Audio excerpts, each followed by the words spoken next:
If you're a woman over 40 and it feels like your body suddenly stopped cooperating, like the scale won't budge no matter what you do, I want you to know something. You're not imagining it. You're not broken. There's nothing wrong with you. And you're definitely not alone. For years, I thought I was the problem, that I needed more willpower or discipline, or that there was something I just was doing wrong.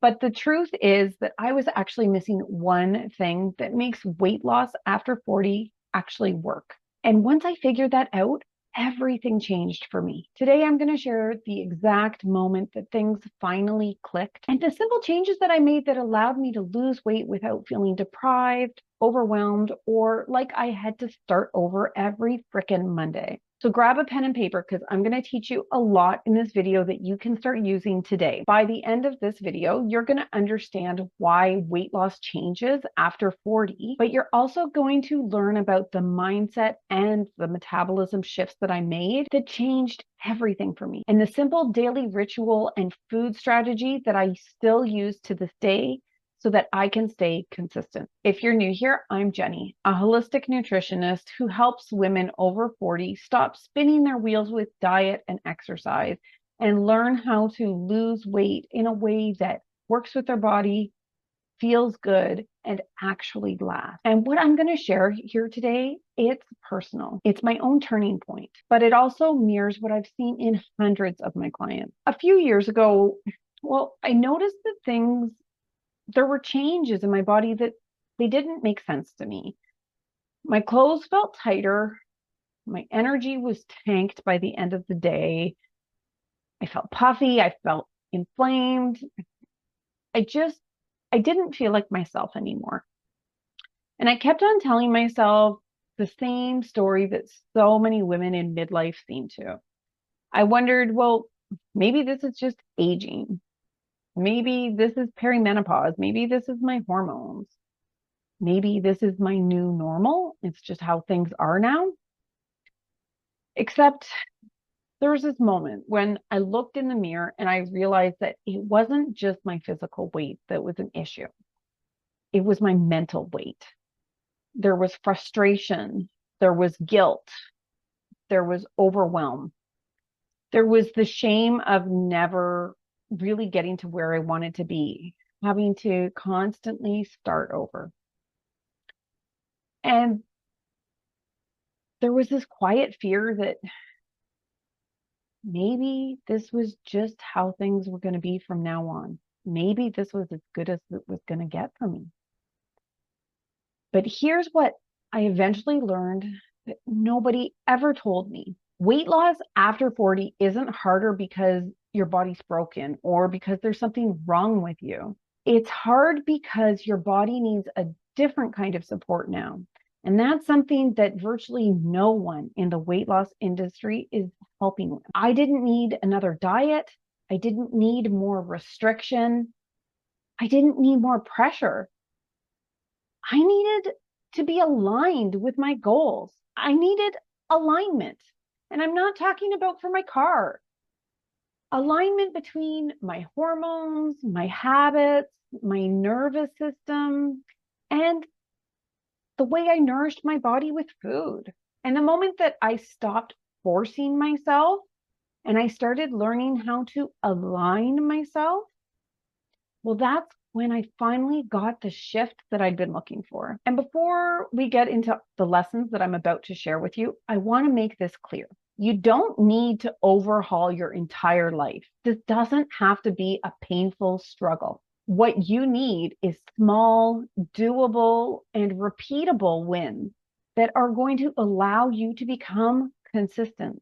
And when you're consistent, well, that's when you get amazing results. So I'm going to share with you in each lesson some quick wins that you can get started on today. So lesson number 1 is to stop forcing and start aligning. I know this might sound weird to say as a holistic nutritionist, but the first real change I made had nothing to do with food. It was about my state. I stopped waking up and immediately beginning to react to everything in life. You know, rushing around, hurrying up, trying to get everything ready, getting out the door in time, checking emails, scrolling, feeling behind, thinking about all of the things to take care of on that never ending to-do list, that task list that just, uh, you know, that feeling of being behind when you're not even out of bed, you haven't even brushed your teeth yet. So I stopped doing that and I started giving myself a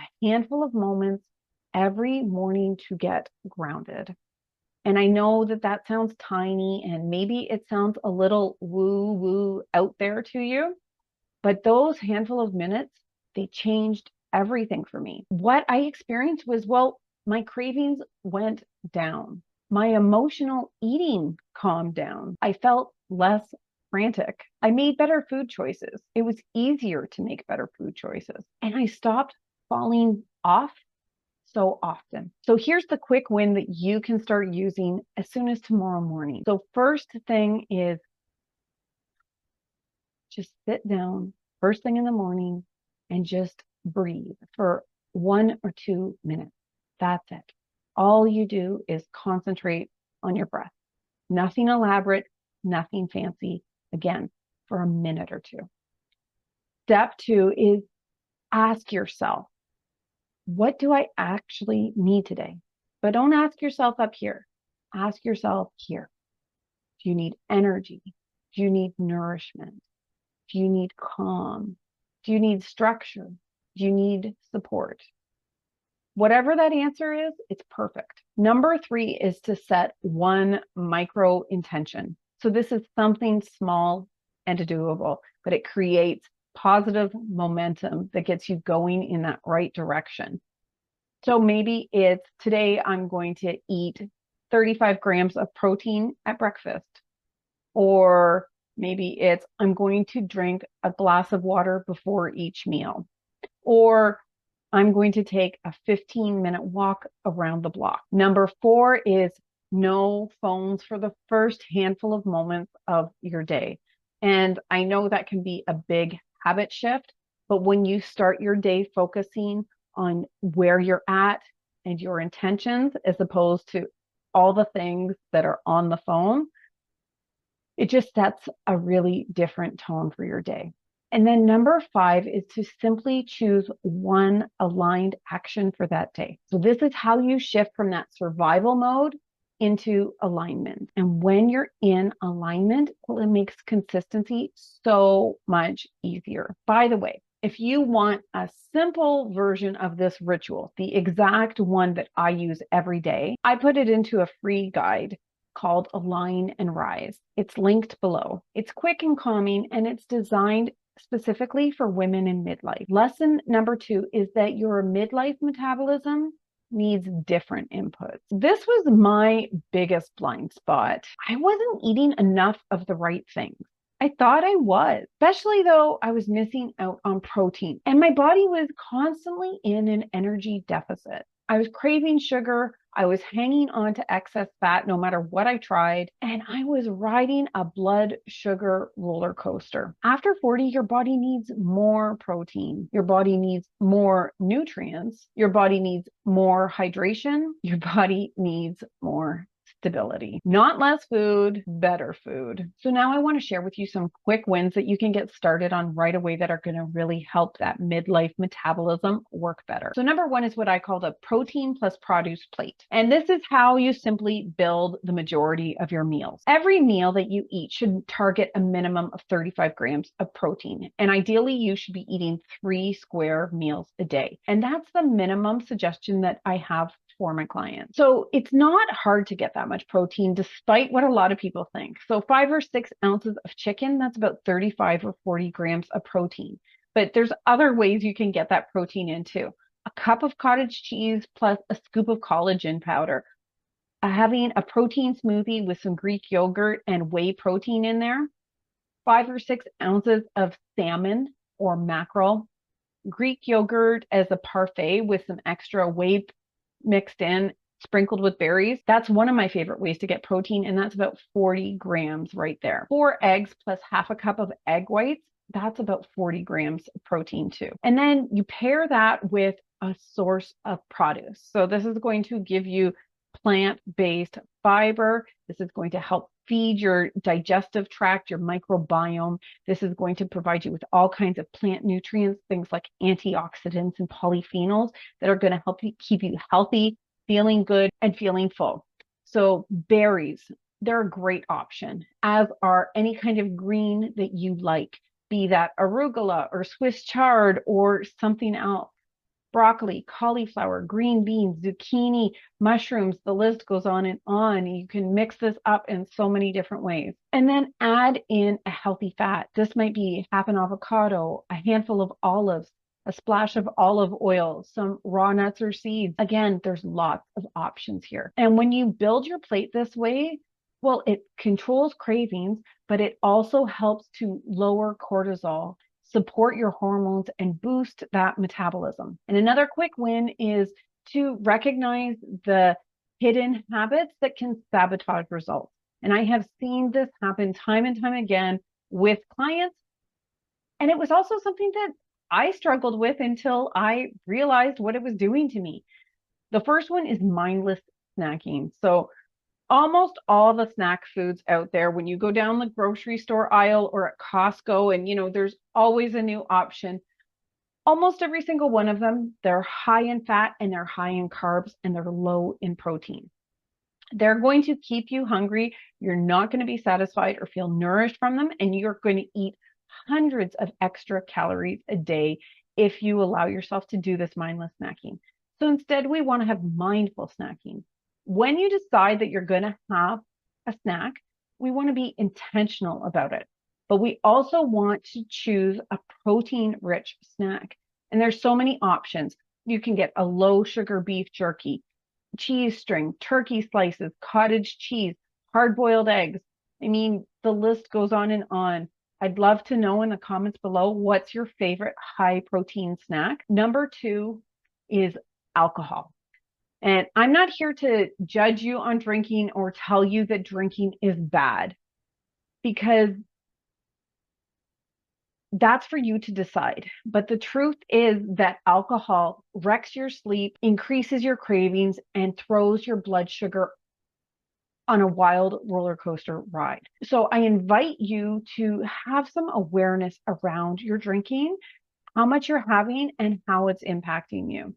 So try seeing how you feel the next day after you've had a drink or two versus a day where you haven't had a drink the night before. And then create some specific boundaries on when you choose to indulge in alcohol. Again, don't be mindless about it, be intentional. Maybe you only have alcohol on the weekends or 2 drinks maximum a week. You find what works for you, your sweet spot. And number 3 is those healthy high calorie snacks. So these are the things that are marketed as healthy, that women think that they're doing the right thing. They're making a good choice when they have these things. And this can be granola, nut clusters, protein bars are a big one. And yeah, they can taste delicious, but they're not good for you. They act like candy in your bloodstream. So keep them planned for treats. Don't use them as daily habits. And then I have the drink first habit. And no, I'm not talking about alcohol here. What I'm saying is, before every meal, drink 1 full glass of water and then wait for 10 to 15 minutes. When you do this, you will know if you were really hungry or if you were more dehydrated, which they feel the same in your body. But it also supports your digestion. It can help to naturally reduce cravings and overeating, and it's amazing for your skin and your energy. And lesson number 3 is, consistency does not come from willpower. You do not stay consistent by force. You stay consistent by being the kind of woman who takes care of herself gently, automatically, and without drama. So identity is so much more important than your motivation, because motivation, inevitably, it comes and goes. It waxes and wanes, just like the moon. And alignment is so much more important than willpower, because again, willpower comes and goes. It can become depleted. So I encourage what I call the 1% habit stack. So just choose one of these following examples each day. And by doing so, it helps to shift your identity into the kind of woman that you're looking to become. It helps to bring you into alignment with that. So you're not forcing, you're not depending on willpower and motivation. Add some extra protein to your breakfast. Take a 15-minute walk. Put your shoes on when you're inside the house. And I know you might be thinking, what the heck does that have to do with weight loss? Well, it sounds weird, but so many people swear, but so many people swear that by wearing their shoes in the house, it encourages them to move around more, to get more of what's called NEAT, non-exercise activity thermogenesis, which is just a fancy term for lots of movement. Or prep your veggies for the full week so that they're convenient and accessible and they're an easy yes. Drink the big glass of water before your meals. Or track one thing, your protein, your water, your steps. Add an extra serving of produce to your meal. Or do 5 minutes of gentle stretching. So these are examples of small wins that can really help you to shift your identity to the type of person that consistently does these things. And consistency, well, I always say that's the secret sauce. That's what gives you results. So let me know in the comments below, which of these steps are you going to start taking today? And here's what I wish someone had told me years ago. When I was having trouble with all of this, I wasn't failing. It's that my approach wasn't aligned with who I was looking to become. I wish somebody had told me that my metabolism isn't broken just because I'm over 40. It's that it needs nourishment, it needs protein, it needs hydration, it needs stability. And that consistency, which is the secret sauce, comes from your identity, who you identify as, not from force. So before you go, let me know in the comments, what's the hardest part of weight loss for you right now? Is it food? Is it consistency? Is it your motivation?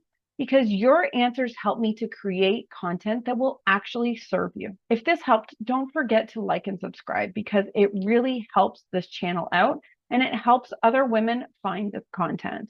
And while you're at it, share it with a woman in your life that you feel could use this kind of support at this season in life. You're not stuck and you're not behind. You're not broken. So as always, I hope that this video helped and I will see you in the next one.